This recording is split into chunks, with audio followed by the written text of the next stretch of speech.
ओम नमो भगवते वासुदेवाय ओम भगवते वासुदेवाय ओम भगवते वासुदेवाय नारायण नमस्कृत्य नरं चैव नरोत्तमं देवीं सरस्वतीं व्यासं ततो नष्टप्रायः शोभद्रेष्वैतभागवतस्य वेदान्तं नमस्कृत्य भक्तिर्भवति शमं करोति वाचालं बन्धुं हृं तत्पदमहं वन्दे श्रीगुरुदीनतारिणं परमानन्दमाधवं ईश्वरम् ओम अद्वैतवेदान्तस्य नानाविधसहायक सक्षमं श्रीगुरुदेवं जय श्री प्रभु जय श्री गुरुदेव हरे कृष्ण ஸ்ரீமத்பாகவதம் 6வது ஸ்கந்தம் 18வது அத்தியாயம். இப்போ நேற்று கிளாஸ்ல நாம் 43 ஸ்லோகங்கள் பார்த்துருக்கோம். இன்னைக்கு 44 இருந்து பார்க்கலாம். இப்போ முக்கியமா என்ன அப்படின்னா, கஷ்யபருடைய மனைவியான திதி. ஸோ கணவனை ரொம்ப திருப்திப்படுத்தி அவங்ககிட்ட வரம் வாங்கிட்டாங்க. அவர் என்ன வரம் கேட்டாலும் கொடுக்குற அளவுக்கு அவ்வளோ சந்தோஷமா இருக்காரு. இப்போ கடைசியில் அவங்க என்ன கேட்குறாங்க அப்படின்னா, தன்னுடைய 2 குழந்தைகள் இறப்புக்கு யார் காரணம் அப்படின்னா இந்திரன். ஸோ அப்படி இந்திரனை கொல்லக்கூடிய ஒரு மகன் எனக்கு வேணும் அப்படின்ட்டு அவங்க வரம் கேட்குறாங்க. இப்போ கஷ்யபருக்கு டக்குன்னு ரொம்ப அதிர்ச்சி ஆயிடுது. ஏன்னா கஷ்யபர் இதை எதிர்பார்க்கவே இல்லை. அதிர்ச்சி ஆயிட்டு அவருக்கு ரொம்ப கோபமே வந்துடுது. என்னடா இப்படி ஒரு வரத்தை கேட்டுட்டாங்களே அப்படின்ட்டு அவரை நொந்துக்கிறாரு. ஏன் நம்ம எப்படி ஒரு தவறை செஞ்சுட்டோம் அப்படின்ட்டு. ஸோ சுபதேவர் சொல்ல ஆரம்பிக்கிறாரு பரீட்சித்து. ஸோ கஷ்யபர் என்ன சொல்றாரு அப்படின்னா, அதாவது நல்ல குணம் உள்ள பெண்ணே அப்படின்னு பேச ஆரம்பிக்கிறாரு. ஓகே, நான் இப்போ ஒரு விரதம் சொல்றேன். ஏன்னா இப்போ ஒருத்தவங்க நல்லவங்களா மாறணும்.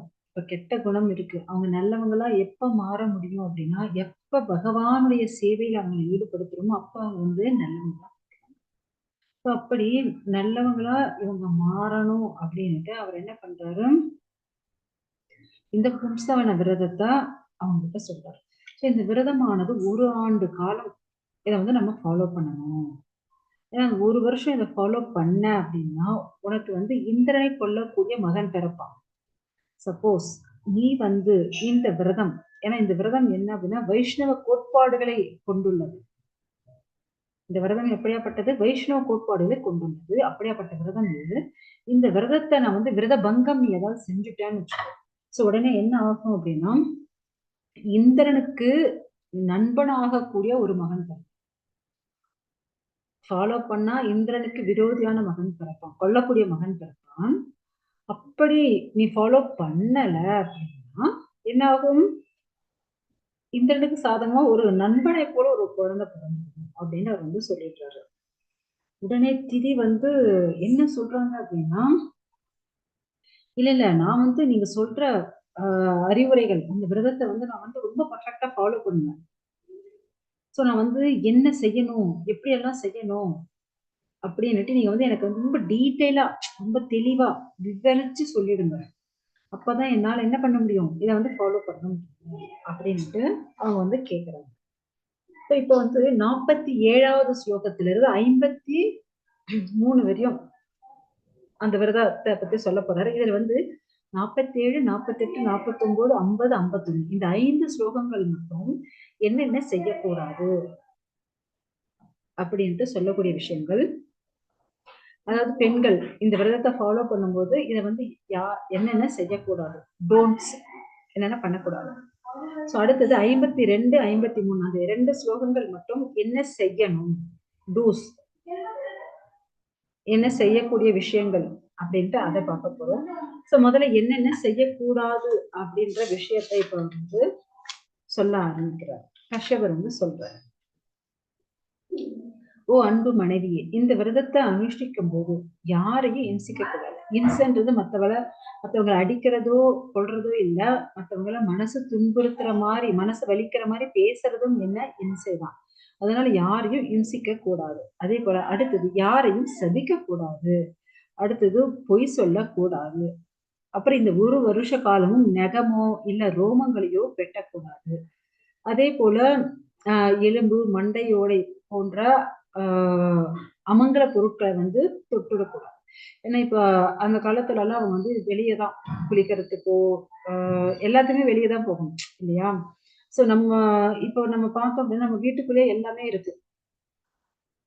குளிக்கிறதுல இருந்து டாய்லெட் எல்லாமே வீட்டுக்குள்ளே இருக்கு. ஆனா அந்த காலத்துல எல்லாத்துக்குமே அவங்க வந்து வெளியே போய் தான் ஆகணும். அப்படி வெளியே போகும்போது கூட தப்பி தவறி அவங்க காலால இது போல எலும்புகள், மண்டையோடுகள் எதுவும் வந்து பட்டுடக்கூடாது. உஷாரா தான் பார்த்துண்டு போகணும் அப்படின்ட்டு அவர் வந்து சொல்லிட்டு இருக்காரு. கஷ்யபர் இன்னும் என்ன சொல்றாரு அப்படின்னா, நீ வந்து தண்ணியில இறங்கி குளிக்க கூடாது. அதாவது ஓடுற தண்ணியில இறங்கி குளிக்க கூடாது. அதாவது தண்ணிய மொண்டு குளிக்கணும். மொண்டு குளிக்கணும். இல்லைன்னா கிணத்து தண்ணிய மொண்டு பக்கெட்ல வச்சுட்டு குளிக்க அது போலதான். ஓடுற தண்ணி நீர்ல இறங்கி குளிக்க கூடாது. அப்புறம் வந்து யார் மேலேயும் கோபிச்சுக்க கூடாது. யார் மேலேயும் கோபப்படக்கூடாது. அதே போல துர்நடத்தை உள்ளவர்கள் கிட்ட நீ வந்து நீயும் பேச கூடாது, அவங்க பேசுற நீ கேட்க கூடாது. அதாவது துர்நடத்தை. கெட்டவங்க தான் என்ன பண்ணுவாங்க, மத்தவாள பத்தி இது இப்படி பண்ணு, அப்படி பண்ணு, அவங்கள இப்படி கஷ்டப்படுத்து, அப்படி கஷ்டப்படுத்துன்னு என்ன பண்ணுவாங்க, எரியிற நெருப்புல உன்னையும் இந்த பெட்ரோலை எடுத்து ஊத்துற மாதிரி பண்ணிடுவாங்க. சோ அதனால துர்நடத்தை இருக்கக்கூடியவர்கள் கிட்ட பேச்சோ எந்த ஒரு உறவாடலும் கூடாது. அப்புறம் வந்து சுத்தமான துணிகளை தான் போட்டுக்கணும். அதாவது குளிச்சுட்டோம்னு வச்சுக்கோங்க, ஆல்ரெடி துவைச்ச துணி தான் போடணும். சில பேர் என்ன பண்ணுவாங்க அப்படின்னா, வீட்டுல நைட்டி போட்டுன்னு இருப்பா. இப்ப வெளியே போறதுக்கு ஏதோ ஒரு ட்ரெஸ் போட்டுன்னு போறான்னு வச்சுக்கோங்க. அதை எடுத்துன்னு வந்து அப்படியே ஹேங்கர்ல மாட்டி வச்சுக்குவா. திரும்ப வந்து நெக்ஸ்ட் டேவோ இல்ல அதுக்கு நெக்ஸ்ட் 2 டேஸ் ஆஃப்டர் எங்கேயாவது வெளியே போகணும். திரும்ப அந்த ஹேங்கர்ல மாட்டிட்டு இருந்து ஆல்ரெடி போட்ட துணி வந்து திரும்ப போட்டுன்னு வருவாங்க சில பேர். ஸோ அதெல்லாம் பண்ணக்கூடாது. ஆல்ரெடி எப்ப நம்ம சரீரத்து மேல அந்த துணி போட்டாச்சோ திரும்ப அதை வாஷ் தான் பண்ணணும். அதை திரும்ப எடுத்து வச்சுட்டு திரும்ப போடக்கூடாது அப்படின்ட்டு சொல்லிட்டு இருக்கார். அதே போல அடுத்தது என்ன அப்படின்னா, நம்ம ஆல்ரெடி சூடின்ற மலரை என்ன பண்ணுவா, சில பேர் ஓ இப்ப நல்லா ஃப்ரெஷ்ஷா இருக்கு, இதை அப்படியே கவர்ல எடுத்து வச்சு திரும்ப மறுநாளும் அந்த பூ எடுத்து வச்சுக்குவா. அதெல்லாம் பண்ணக்கூடாது. ஆல்ரெடி போட்ட மலர் மாலைகளை வந்து திரும்ப நம்ம வந்து அணிஞ்சுக்க கூடாது. ஓகேங்களா? போட்ட துணியும் போடக்கூடாது, போட்ட மலர்களை திரும்பவும் சூடக்கூடாது. ஓகே. அதே போல மத்தவா உண்டு, அதாவது மத்தவா சாப்பிட்டுட்ட மீதம் எச்சில் சாப்பாடை சாப்பிடக்கூடாது. எச்சில் சாப்பாடை சாப்பிடக்கூடாது. அப்புறம் காளி தேவிக்கும் படைக்கப்பட்ட எந்த ஒரு உணவையும் சாப்பிடக்கூடாது. அதே போல மாமிசத்தாலோ மீனாலோ அசுத்தப்படுத்தப்பட்ட எந்த ஒரு உணவுப் பொருட்களையும் சாப்பிடக்கூடாது. ஏன்னா இந்த விரதத்தை ஃபாலோ பண்ணணும் அப்படின்னா அதுக்கு இதெல்லாம் நியமங்கள் இருக்கு. ஸோ அந்த நியமங்கள் தான் அவர் வந்து சொல்லிட்டு இருக்கார். ஏன்னா இது எல்லாமே என்ன, வைஷ்ணவ தர்மங்கள் தான் அவர் வந்து சொல்றார், வைஷ்ணவ கோட்பாடுகள். ஸோ வைஷ்ணவ கோட்பாடுகள் நம்ம வந்து பர்ஃபெக்டா ஃபாலோ பண்ணாதான் இவங்களுக்கு வந்து நல்ல புத்தி வரும் அப்படின்ட்டு அவர் வந்து அந்த வைஷ்ணவ கோட்பாடுகளை பர்ஃபெக்டா வந்து சொல்லிட்டு இருக்காரு. ஸோ அதனால இது போல அசுத்த உணவுகள் எல்லாம் முட்டக்கூடாது. அதே போல சூத்திரர்களால், ஏன்னா அவங்க வந்து அசுத்தமான சேவைகளை செய்யக்கூடியவங்களா இருப்பாங்க. ஸோ அப்படி அவங்க சமைக்கப்பட்ட உணவு, அவங்க தொட்ட உணவையும் நீ வந்து சாப்பிடக்கூடாது. ஏன்னா இப்ப அவங்க வந்து பகவானுக்கெல்லாம் அர்ப்பணிக்க மாட்டாங்க.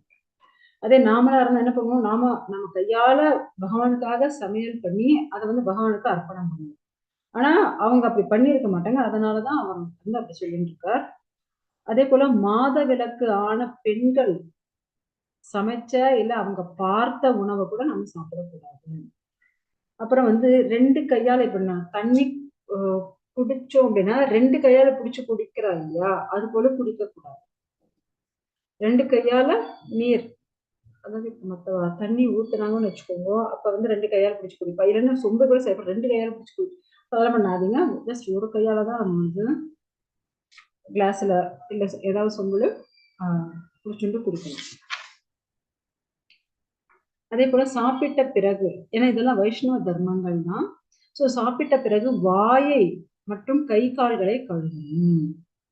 ஸோ அதுக்கப்புறம் தான் மற்ற வேலை செய்யணும். வெளியே போறது எங்கனாலும் ஃபர்ஸ்ட் இதை சாப்பிட்டு முடிச்சுட்டு அதை தான் பண்ணணும்.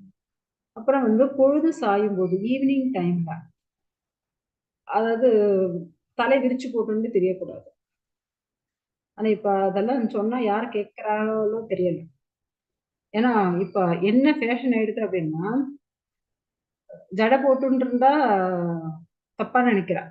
அவ விரிச்சு போட்டுன்னு தெரியறது தான் ஃபேஷன் நினைச்சுட்டு இருக்கா. அதை வேற ஸ்ட்ரெயிட்டிங் பண்றது என்னென்னவோ பண்ணி தொலைறாங்க. சோ அது போல இப்போ முடிய விரிச்சு போட்டுண்டு கூந்தல் விரிச்சு போட்டுண்டு தெரியக்கூடாது. அப்புறம் வந்து ஆபரணங்களால் நன்கு அலங்காரம் பண்ணிட்டு தான் இருக்கணும். அதே போல வாக்கை நம்ம பேசுற பேச்ச வந்து ரொம்ப அடக்கத்தோட பேசணும். சில பேர் எடுத்துட்டீங்கன்னு வச்சுக்கோங்க, இந்த சரவெடி இருக்கு இல்லையா? டப டப டப டபடா பேசிட்டே இருப்பா. இவங்க எப்படாப்பா வாய மூடுவாங்கன்னு நமக்கு எதிர்பார்க்க தோணும். அப்படி வந்து பேசக்கூடாது. ஸோ நம்ம வந்து ரொம்ப சுருக்கமாக, ரொம்ப ஸ்வீட்டா, இனிமையாக தான் பேசணும். இப்படியே படபடான்னு பேசுறத ஃபர்ஸ்ட்டு நிறுத்துங்க. அடுத்தது வந்து உடம்ப வந்து மறைச்ச மாரி தான் துணி போட்டுருக்கணும். அனைத்து அங்கங்களும் தெரியற மாதிரி எல்லாம் ட்ரெஸ் வந்து போட்டுண்டு 2 பீஸ்ல எல்லாம் திரியிறா இல்லையா? அது போலலாம் போடக்கூடாது.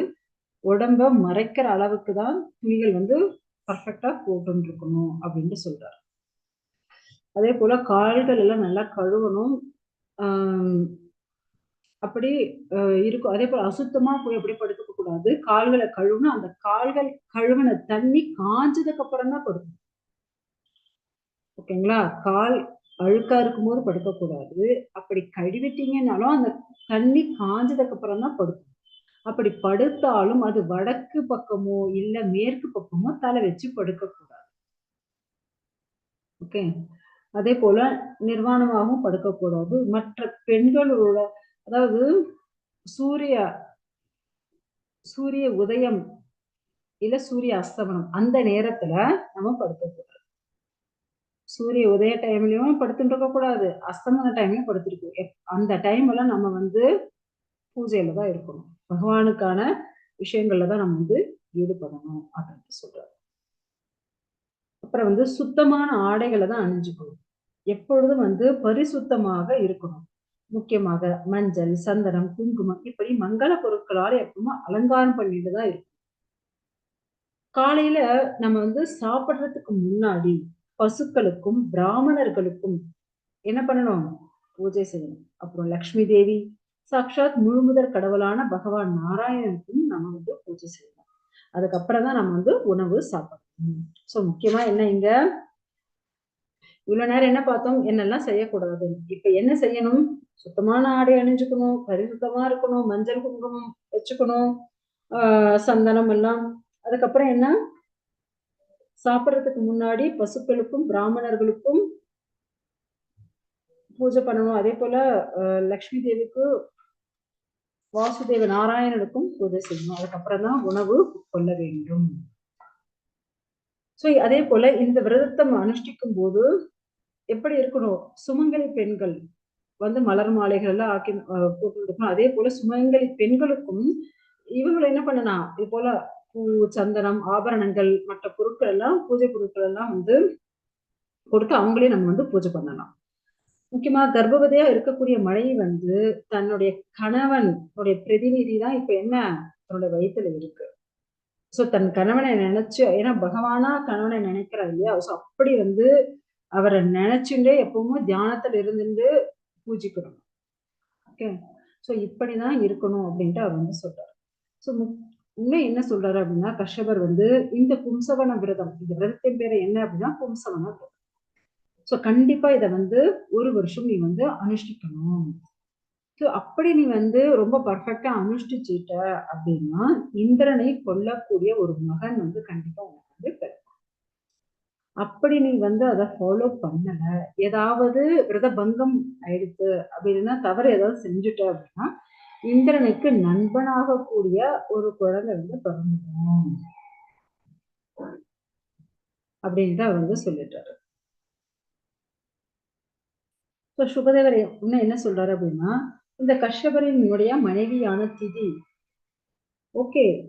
இது என்ன சொல்றாங்க அப்படின்னா, ஓகே நான் வந்து நீங்க சொன்ன ஆலோசனைய வந்து பெர்ஃபெக்ட்டா நான் வந்து ஃபாலோ பண்றேன். அத வந்து நான் பெர்ஃபெக்ட்டா ஃபாலோ பண்ணுவேன். இந்த பும்சவன விரதத்த, இந்த புனித சடங்குகளை வந்து நான் ரொம்ப எந்த ஒரு தவறும் இல்லாம ஃபாலோ பண்ணுவேன். அப்படின்னு சொல்லிட்டு அதுக்கப்புறம் அவருடைய கஷ்யபருடைய விந்துவ தன்னுடைய கர்ப்பத்துல ஏத்திண்டு ஒழுக்கமாக இந்த விரதத்தை வந்து அனுஷ்டிக்க ஸ்டார்ட் பண்ணாங்க. ஸோ இப்படி அனுஷ்டிக்க ஸ்டார்ட் பண்றாங்க. ஸ்டார்ட் பண்ணும்போது ஏன்னா இப்ப ஸ்டார்டிங்கா அவர் சொல்லிட்டார் என்னென்ன செய்யக்கூடாது, என்னென்ன செய்யலாம் அப்படின்னுட்டு. ஸோ டோன்ட்ஸ் தான் நிறைய இருக்கு இல்லையா? என்னன்னா ஃபர்ஸ்ட் ஸ்டார்டிங்ல சொல்லிட்டாரு, நீ வந்து மற்றவங்களை இம்சிக்க கூடாது, திட்டக்கூடாது, சபிக்க கூடாது, கோபப்படக்கூடாதுன்னு. ஸோ இப்போ இவங்க விரதத்தை ஸ்டார்ட் பண்ணியாச்சு. ஸோ அப்படி ஸ்டார்ட் பண்ணும்போது இந்திரன் அங்க வந்தாச்சு. ஸோ ஏன்னா இப்ப இந்திரனை திட்ட முடியாது, கோபப்படக்கூடாது, சபிக்கவும் கூடாது இல்லையா? ஸோ இந்திரன் வந்து எதுக்காக வந்தார் அப்படின்னா, அவர் வந்து சுய நலத்துக்காக வந்தார். ஏன்னா இவங்க எப்படினாலும் விரதபங்கம் பண்ணிடுவாங்க, எப்படியாவது நம்ம பண்ண வச்சுடணும். ஏன்னா இந்த விரதபங்கம் ஏற்பட்டாதான் என்ன ஆகும், ஏன்னா இந்திரனை கொல்லக்கூடிய மகன் பெற கிருஷ்ணா. ஏன்னா இப்போ அவங்களுக்கு எப்படியாவது இந்த விரதத்துல இருந்து விரதபங்கம் ஏற்பட வைக்கணும் அப்படின்றதுதான் இந்திரன் வந்து அந்த இடத்துக்கு வந்தாச்சு. முக்கியமா இந்திரனை கொல்லக்கூடிய மகன் பிறக்கக்கூடாது, இந்திரனுக்கு நண்பனாக கூடிய மகன் பிறக்கணும் அப்படின்னு அவங்க வந்து நினைச்சுட்டு இந்திரன் அங்க வந்தாச்சு. நான் இந்த திதியோட விரதத்தை எப்படியெல்லாம் முறியடிக்கலாம் அப்படின்னு அவர் வந்து யோசிச்சுட்டு இருக்காரு. அவர் என்ன சொல்றாரு அப்படின்னா, நான் வந்து ஆசிரமத்திலே இருக்கேன், அவங்க வந்து ரிஷி பத்னிங்க. ஸோ நான் வந்து இங்க ஆசிரமத்திலே இருக்கேன். நான் வந்து உங்களுக்கு சேவை செய்யேன். இப்ப நீங்க விரதம் ஃபாலோ பண்ணிட்டு இருக்கீங்க இல்லையா, பிரெக்னெண்டாவும் இருக்கீங்க, விரதத்தை ஃபாலோ பண்ணிட்டு இருக்கீங்க. ஸோ உங்களுக்கு வந்து நான் வந்து சேவை செய்யறேன். ஏன்னா இப்ப அவங்க சித்தி தானே, சின்னம்மா தானே. ஸோ நான் வந்து உங்களுக்கு சேவை செய்யறேன் அப்படின்ட்டு இந்திரன் வந்து சொல்லிட்டாரு. ஸோ உடனே இந்திரனும் என்ன பண்றாரு அப்படின்னா, அந்த ஆசிரமத்திலே அவரும் வந்து தங்கிண்டு அவங்களுக்கு வந்து ஹெல்ப் பண்ணிட்டாரு. ஸோ இந்திரன் வந்து தினமும் வந்து பழங்கள், மலர்கள், கிழங்குகள், ஸோ யாகத்துக்கு தேவையான சமித்துக்கள், ஸோ அந்த யாக குச்சிகள், ஸோ இதெல்லாம் வந்து காட்டுல இருந்து எடுத்துட்டு வந்து கொடுக்குறாரு. அதே போல தர்பை புல்லு, இலைகள், அப்புறம் வந்து உலைகள், அப்புறம் மண், நீர், ஸோ என்னென்ன தேவையோ, ஒரு யாகத்துக்கு என்னென்ன தேவையோ அனைத்து விஷயங்களையும் அவர் வந்து எடுத்துட்டு வந்து அவங்களுக்கு வந்து தன்னுடைய சின்னம்மாக்கு சிற்றன்னைக்கு அவர் வந்து ரொம்ப சேவை செஞ்சுட்டு இருக்காரு. இப்படி சேவை செஞ்சுட்டு இருக்கும்போது முக்கியமா என்ன, அவர் வந்து தன்னுடைய சித்திக்கு நல்லா சேவை பண்ணணும்னு வந்திருக்காரு இல்ல. அதாவது ஒரு மானை பிடிக்கிறதுக்கு வேடன் என்ன பண்ணுவான், ஒரு மான் தோலை போத்திண்டு மானை போலயே உருவத்தை மாத்திண்டு அந்த மானை என்ன பண்ணிடுவான், சேவை செய்யற போல போய் கொள்ளுவான். அது போல திதியோட கர்ப்பத்துல இருக்கக்கூடிய மகன் மேல இவருக்கு பயங்கர பொறாமை. ஏன்னா இப்ப அவன் வந்தானா எதிரி ஆயிடுவானே. சோ அதனால வெளி தோற்றத்துல ரொம்ப நல்லவனை போல இந்திரன் என்ன பண்றாங்க, அவங்களுக்கு திதிக்கு சேவை செய்யற போல சேவை செஞ்சுட்டு இருக்காரு. அதாவது எப்படியாவது இந்த விரதபங்கம் ஏற்படுத்தணும், எப்படியாவது வஞ்சிச்சிடணும் அப்படின்னு அந்த ஒரு நோக்கத்துக்காக ரொம்ப ரகசியமா அவர் வந்து செயல்பட்டுட்டே இருக்கார். விடாம கவனிச்சுட்டே இருக்கார். இப்படியெல்லாம் ஏதாவது ஒரு இடத்துலயாவது இவங்க விரதபங்கம் பண்ண மாட்டாங்களா அப்படின்ட்டு எதிர்பார்த்து காத்துட்டே இருக்காரு. ஆனா காலங்கள் போயிட்டே இருக்கு. 1 மாசம் ஆச்சு, 2 மாசம் ஆச்சு, 3 மாசம் ஆச்சு, 4 மாசம் ஆச்சு, 5 மாசம் ஆச்சு, இப்படியே மாதங்கள் வந்து ஓடிண்டே இருக்கு. குற்றத்தை வந்து கண்டுபிடிக்கவே முடியல இந்திரனால. அப்புறம் வந்து பகவானே கேக்குற, ஐயோ பகவானே இது என்ன ரொம்ப போச்சு, இவங்க வந்து எந்த ஒரு குற்றமே பண்ணாம இருக்காங்களே.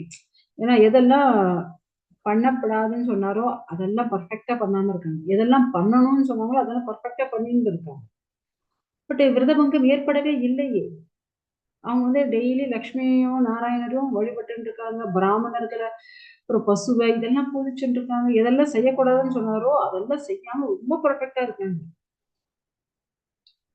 இதெல்லாம் என்ன இது இவ்வளவு பர்ஃபெக்டா இருக்காங்களே, எனக்கு ரொம்ப கஷ்டமா இருக்கேன்ட்டு ரொம்ப வருத்தத்துல கவலையில மூழ்கி போயாச்சு.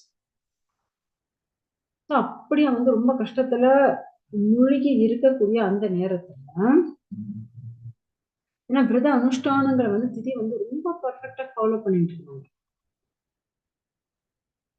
இதை ஃபாலோ பண்ணி பண்ணி என்ன ஆயிடுச்சு அப்படின்னா ரொம்ப மெலிஞ்சு போயிட்டா திதி.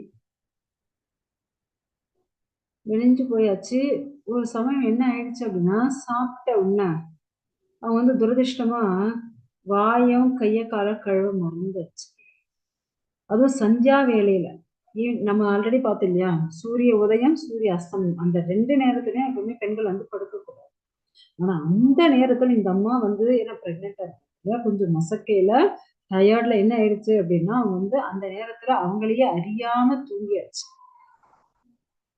ஸோ அப்படி தூங்குனதுக்கு அப்புறம் என்ன ஆகுது அப்படின்ட்டு நான் வந்து நாளைக்கு கிளாஸ்ல பார்க்கலாம். ஓகே.